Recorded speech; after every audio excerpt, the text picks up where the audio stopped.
brought you by Silver Pumps and Motors. Top quality और consistent performance के लिए सिर्फ सिल्वर पंप्स नाम याद रखना. అంటే ఈ వందల కాంపోనెంట్స్ అన్నీ కూడా ఇంటాక్ట్ ఉన్నాయి. అన్ని పియర్స్ మిగతా బ్యారేజీల్లో ఇంటాక్ట్ ఉన్నాయి.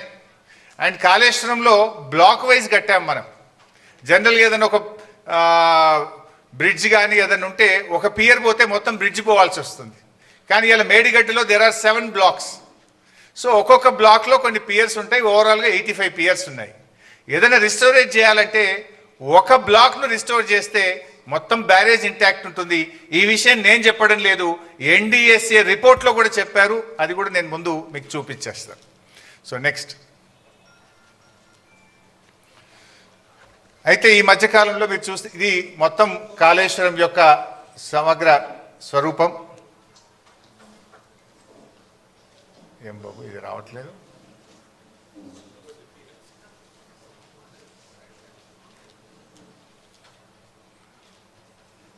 ఇది వస్తుందా బాబు? సో మీరు గమనిస్తే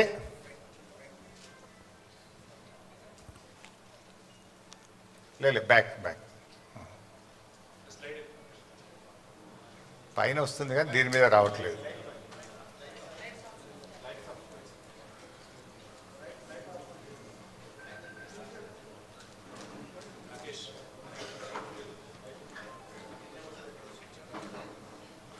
పర్లేదు, నేను I will explain here.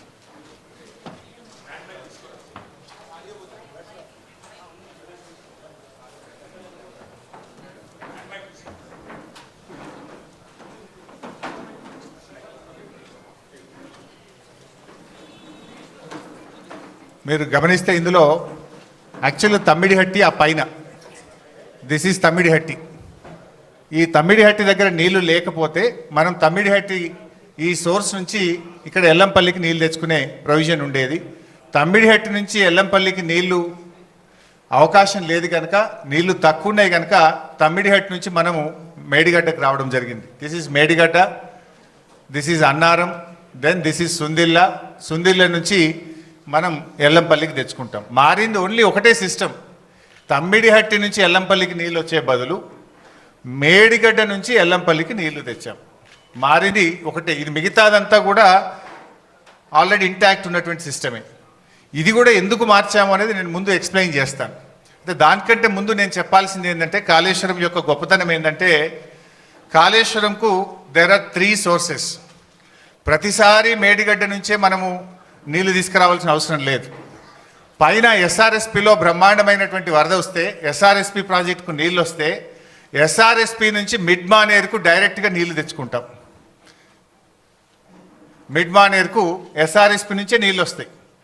SRSP నుంచి 2 రకాలుగా నీళ్ళు వస్తాయి మిడ్ మానేరుకు. ఒకటి వరద కాలువ ఉంది, రెండోది నార్మల్ ఎస్ఆర్ఎస్పి కెనాల్ ఉంది. సో గోదావరిలో మంచి వర్షాలు పడి ఎస్ఆర్ఎస్పి నిండితే గ్రావిటీ ద్వారా ఎస్ఆర్ఎస్పి నుంచి మనం మిడ్ మానేరుకు నీళ్లు తెచ్చుకోవడం జరుగుతుంది. సో మిడ్ మానేరుకు నీళ్ళు వచ్చినప్పుడు ఏమైందంటే, we will operate Motors only from mid Manair.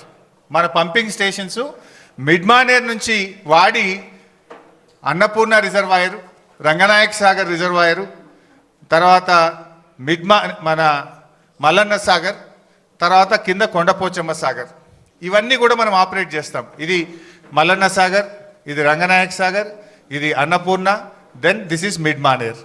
ఇగో ఎస్ఆర్ఎస్పి నుంచి 2 సిస్టమ్స్ ఉన్నాయి.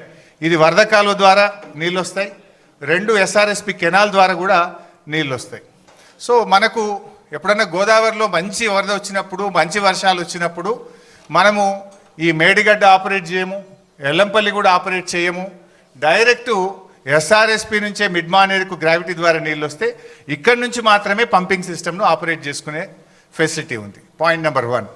పాయింట్ నెంబర్ 2, కొన్ని సందర్భాల్లో ఎస్ఆర్ఎస్పికి నీళ్ళు రావు, కానీ మనకు ఎల్లంపల్లికి నీళ్ళు వస్తాయి. ఈ పైన కడెం రిజర్వాయర్ నుంచి ఎల్లంపల్లికి వస్తాయి. ఎల్లంపల్లికి ఓన్ క్యాచ్మెంట్ కూడా ఉంది, కడెం క్యాచ్మెంట్ ఉంది. అప్పుడు ఎల్లంపల్లి నుంచి మోటార్ లాంచ్ చేసి మిడ్ మానేర్ తెచ్చుకుంటాం. మిడ్ మానేర్ నుంచి ఈ సిస్టమ్ అంతా కూడా నడుస్తుంది. ఈ 2 చోట్ల నీళ్లు రానప్పుడు, అంటే ఎస్ఆర్ఎస్పికి వరద నీళ్లు రానప్పుడు, కడెం నిండకుండా ఎల్లంపల్లికి కూడా నీళ్లు రానప్పుడు, ఎక్కడా నీళ్లు లేనప్పుడు కూడా తప్పకుండా నీళ్లు ఉండే పాయింట్ మేడిగడ్డ. అప్పుడు మాత్రమే మేడిగడ్డ నుంచి మోటార్ లాంచ్ చేస్తాం. అయితే ఈ మధ్య మీరు చూస్తే గవర్నమెంట్ కాళేశ్వరం వాడకుండానే పంట పండింది అని ఒక గోబల్స్ ప్రచారం చేస్తున్నారు కాంగ్రెస్ నాయకులు, ముఖ్యంగా ఉత్తమ్ కుమార్ రెడ్డి, రేవంత్ రెడ్డి పదే పదే గోబల్స్ ప్రచారం చేస్తున్నారు. అది కాళేశ్వరం వాడకుండా కాదు, మనకు ఈసారి మంచి వర్షాలు పడ్డాయి. నార్మల్ రెయిన్ఫాల్ కంటే లాస్ట్ ఇయర్ ఎక్సెస్ రెయిన్ఫాల్ ఉంది తెలంగాణలో. అందువల్ల వర్షాలు బాగా పడడం వల్ల ఏమైంది, ఎస్ఆర్ఎస్పి నుంచి మిడ్ మానేర్కు నీళ్లు తెచ్చుకున్నాం.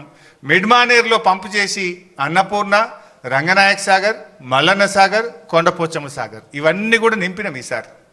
సో అన్నపూర్ణ కింద పంట పండింది, రంగనాయక సాగర్ కింద 1,00,000 ఎకరాల పంట పండింది, మిడ్ మానేర్ కింద 70-80 వేల ఎకరాల పంట పండింది, కొండపోచమ్మ సాగర్ కింద కూడా పంట పండింది. అంటే మరి ఇదంతా కాళేశ్వరంలో భాగం కాదా? వర్షాలు బాగా పడ్డాయి కనుక మనం ఇక్కడ మోటార్ లాంచ్ చేయకుండా డైరెక్ట్ ఎస్ఆర్ఎస్పి నుంచి మిడ్ మానేర్కి వచ్చినాయి. సో మిడ్ మానేర్లో మోటార్లు నడిపినామంటే ఇది కాళేశ్వరంలో అంతర్భాగం. ఇక్కడ కాళేశ్వరం ప్రాజెక్టులో కట్టిన మోటార్లతోనే అన్నపూర్ణకు నీళ్ళు వచ్చినాయి, అన్నపూర్ణలో పెట్టిన మోటార్లతో రంగనాయక సాగర్ నీళ్ళు వచ్చినాయి, రంగనాయక సాగర్లో మోటార్లు నడిపితే మల్లన్న సాగర్ నీళ్ళు వచ్చినాయి, మల్లన్న సాగర్లో మోటార్ నడిపితే కొండపోచమ్మ సాగర్కు నీళ్ళు వచ్చినాయి. ఈ వ్యవస్థ అంతా కూడా పనిచేయడం వల్లనే పంట పండింది. మొదటి